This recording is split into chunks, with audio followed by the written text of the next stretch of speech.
យើងធ្លាប់ឆ្ងល់ឬក៏គិតអត់ថាហេតុអីយើងធ្វើកិច្ចការងារមួយគឺយើងមានកម្លាំងជំរុញចិត្តឬក៏ថាមកពលពេញទំហឹងហ្មងនៅក្នុងការទៅធ្វើវាប៉ុន្តែកិច្ចការមួយទៀតបែរជាអត់មានកម្លាំងថាមកពលដែលដូចគ្នានឹងទៅធ្វើтыធ្លាប់ឆ្ងល់រឿងហ្នឹងអត់បើសម្រាប់ខ្ញុំក៏សួរដែរអញ្ចឹងណាសួរខ្លួនឯងពេលខ្លះអូហេតុអីយើងចាំបាច់បែងចែកការងារនឹងធ្វើអីហើយពេលខ្លះទៀតឧទាហរណ៍ថាយើងស្ដាប់ការចែករំលែករបស់បុគ្គលណាមួយទៅចោះហេតុអីបានជាយើងចូលចិត្តស្ដាប់បុគ្គលម្នាក់ហ្នឹងហើយហេតុអីបានជាបុគ្គលម្នាក់ទៀតនិយាយរឿងដូចគ្នានឹងដែរតែយើងអត់មិនថាអត់ស្ដាប់ទេគ្រាន់តែយើងអត់តាំងចិត្តស្ដាប់ឬក៏យើងអត់ផ្ដល់ពេលវេលាឬក៏យើងយកពេលវេលារបស់យើងទៅស្ដាប់ហេតុអីយើងអាចឆ្លើយមួយខ្លួនឯងបានទេឬក៏ពេលខ្លះយើងគ្រាន់តែធ្វើទៅតាមសភាវគតិរបស់យើងដែលយើងប្រាប់ថាខ្ញុំអត់ចូលចិត្តខ្ញុំអត់ចង់ស្ដាប់ខ្ញុំអត់ចង់ធ្វើអញ្ចឹងណាចម្លើយជាទូទៅគឺប្រកាសណាស់គឺយើងជ្រើសរើសធ្វើសកម្មភាពឬក៏ឆ្លើយតបសកម្មភាពទាំងអស់ហ្នឹងទៅលើព្រឹត្តិការណ៍មួយហ្នឹងដោយការដែលអានេះវាធ្វើការអូតូម៉ាទិកឲ្យយើងមកហ្មងបើថាវាមានបណ្ដុំព័ត៌មានវាមានបណ្ដុំគំនិតឲ្យយើងជ្រើសថាកិច្ចការងារណាដែលយើងធ្វើវាដោយបែបណាអញ្ចឹងជារឿយដែលការដែលដាក់បញ្ចូលកន្លងមករយៈពេល10ឆ្នាំ20ឆ្នាំ30ឆ្នាំ40ឆ្នាំ50ឆ្នាំកន្លងមកហ្នឹងគឺយើងនឹងទទួលបានបទពិសោធន៍ទាំងអស់ហ្នឹងមកនៅក្នុងគំនិតនៅក្នុងការគិតរបស់យើងហើយយើងមានទាំងដាក់ចូលដោយការដឹងខ្លួននិងមិនដឹងខ្លួនហើយជារឿងល្អមួយយ៉ាងដែរដែលខ្ញុំបានអានសភៅ The Good Giver ហើយនៅផ្នែកមួយដែលខ្ញុំគិតថាវាគឺជាផ្នត់គំនិតដ៏ល្អមែនទែនថាបើសិនជាយើងបានរៀនសូត្រហើយយកវាទៅប្រើប្រាស់នៅក្នុងជីវិតការងារក៏ដូចជាជីវិតផ្ទាល់ខ្លួនរបស់យើងទាំងនៅក្នុងក្រុមគ្រួសារបានទៀតហើយខ្ញុំគិតថាករណីមួយហ្នឹងគឺជាករណីដែលអញ្ញបានថាធ្វើឲ្យយើងអាចកសាងឋានៈក្រុមគ្រួសារឲ្យកាន់តែល្អប្រសើរឡើងបានថែមទៀតណាកាន់តែមានភាពរុងរឿងនិងសុភមង្គលចូលមកដល់ជីវិតខ្លួនឯងផ្នត់គំនិតអញ្ញបានថាគាត់គ្រាន់តែជាផ្នែកមួយដែល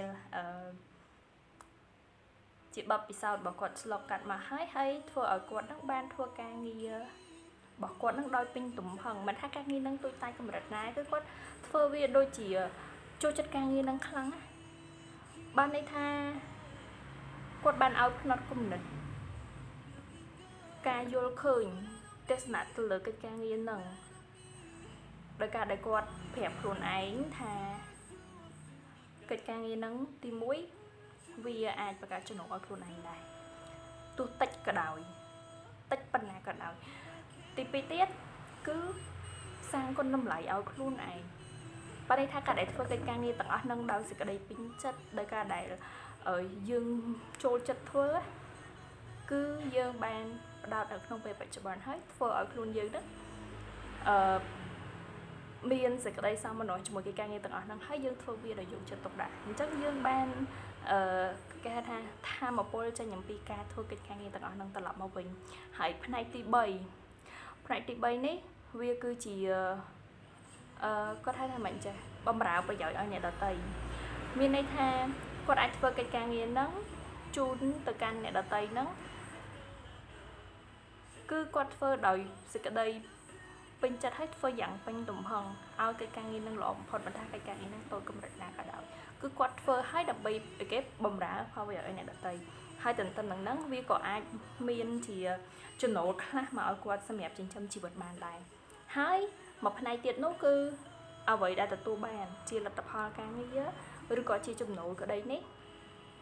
ចាត់ចែងមកផ្នែកសម្រាប់សន្សំហើយនឹងមកផ្នែកទៀតដែលនៅសេសសល់ពីការសន្សំហ្នឹងគឺសម្រាប់ការប្រើប្រាស់ឬក៏ចាយវាប្រចាំថ្ងៃអញ្ចឹងវាអត់មានរឿងអីដែលជាខាត់បង់តតែសោះតែម្ដងអញ្ចឹងវាធ្វើឲ្យខ្លួនរបស់គាត់ហ្នឹងគឺធ្វើកិច្ចការងារហ្នឹងមើលទៅអ្នកដែលគេមើលមកហ្នឹងគឺហាក់ដូចជាគាត់ហ្នឹងសប្បាយចិត្តគ្រប់ការងារដែលគាត់ធ្វើមកហ្មងណាមើលឲ្យមានធម៌ពលនៅក្នុងការធ្វើអញ្ចឹងការដែលគ្រប់គ្នាឬក៏មនុស្សដែលមើលទៅគាត់នៅក្នុងរូបភាពបែបហ្នឹងឯងដែលកាន់តែធ្វើឲ្យគាត់ហ្នឹងមានគុណតម្លៃសម្រាប់ខ្លួនឯងគឺជាការដែលបន្ថែមគុណតម្លៃខ្លួនឯងឲ្យខ្លួនឯងទៅជារឿយៗ ចឹងនេះគឺជាផ្នត់គំនិតមួយដែលខ្ញុំគិតថាជារឿងល្អខ្លាំងមែនទែនថាបើសិនជាយើងមានឱកាសបានរៀនសូត្រហើយឆ្វេងយល់វាបន្តិចអំពីរបៀបដែលយកផ្នត់គំនិតហ្នឹងទៅអភិវឌ្ឍឬក៏ទៅ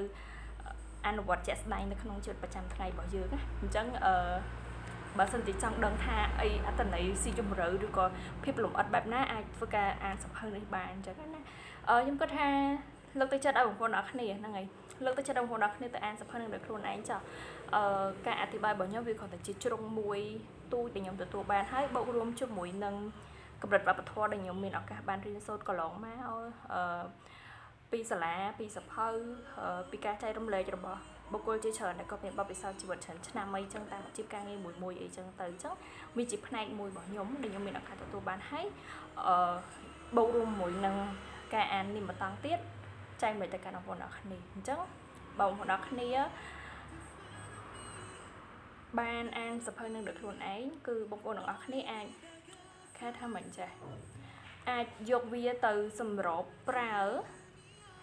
យកវាទៅសម្របប្រើនៅក្នុងជីវិតប្រចាំថ្ងៃរបស់ខ្លួនឯងបានយ៉ាងល្អខ្ញុំសូមនិយាយថាបានយ៉ាងល្អហើយត្បូងបើសិនជាយើងមិនមែនជាអ្នកដែលចូលចិត្តអានសៀវភៅមកពីមុនអីទេលើកទឹកចិត្តឲ្យចាប់ដើមនៅក្នុងការអានទៅអត់បញ្ហាទេអានយល់ខ្លះមិនយល់ខ្លះក៏អានទៅតែនៅពេលដែលយើងឆ្លងកាត់បទពិសោធន៍មកខ្លួនឯងផ្ទាល់ខ្លះយើងសម្រាប់ការចែករំលែកពីអ្នកដទៃមកខ្លះហើយបូករួមមួយនឹងការអានសៀវភៅបន្ថែមទៀតទៅយើងអាចនឹងវិញ្ញាណបានច្រើនជាងមុនមិនថាទាំងហេតុផលមិនថាវិធីគិតរបៀបគិតឬក៏យុទ្ធសាស្ត្រផ្សេងដែលមាននៅក្នុងសៀវភៅគឺយើងអាចនឹងចាត់ចែងវាយកមកសម្របប្រើនៅក្នុងជីវិតប្រចាំថ្ងៃរបស់ខ្លួនយើងមិនថាទាំងនៅក្នុងជីវិតខ្លួនយើងជាថាឯកជនភាពរបស់ខ្លួនយើងដែលយើងចង់បានភាពជាខ្លួនឯងនៅក្នុងទម្រង់បែបណាមួយការកសាងខ្លួនឯងនៅក្នុងឋានៈការងារឬក៏នៅក្នុងសម្ព័ន្ធភាពទំនាក់ទំនងជាមួយមិត្តភ័ក្តិក្រុមគ្រួសារឬក៏ដៃគូជីវិតអីជាដើមហើយនឹងមួយផ្នែកទៀតនោះគឺអីគេគឺតកតងនឹងការដែលយើងអាចប្រើប្រាស់ផ្នត់គំនិតទាំងអស់ហ្នឹងសមស្របជាមួយនឹងដែនកំណត់ដែលយើងឲ្យទៅដែរគេថាការដែលយើងមានគេហៅរដ្ឋធម្មនុញ្ញជីវិតណាយើងអាចនឹងមិនធ្លាប់ឮពាក្យហ្នឹងយើងធ្លាប់ឮរដ្ឋធម្មនុញ្ញអីចឹងប៉ុន្តែពាក្យថារដ្ឋធម្មនុញ្ញជីវិតមួយនេះគឺវាជាច្បាប់វាជាទម្លាប់របស់យើងម្នាក់ដែលយើងគេហៅថាយើងមានភាពជាខ្លួនឯងនឹងឯងយើងមានអត្តចរិតលក្ខណៈបុគ្គលិកលក្ខណៈបែបណាសម្រាប់ដែលគេមើលមកយើងឬក៏យើងមើលមកខ្លួនឯងអញ្ចឹងណាហើយអានឹងអធិប្បាយជម្រៅស៊ីជម្រៅទៅក្នុងមួយ Seven Habits អាហ្នឹងគឺលំអត់ឲ្យយើងមកខ្ញុំគាត់ថាចាស់ទៅប៉ុណ្ណឹង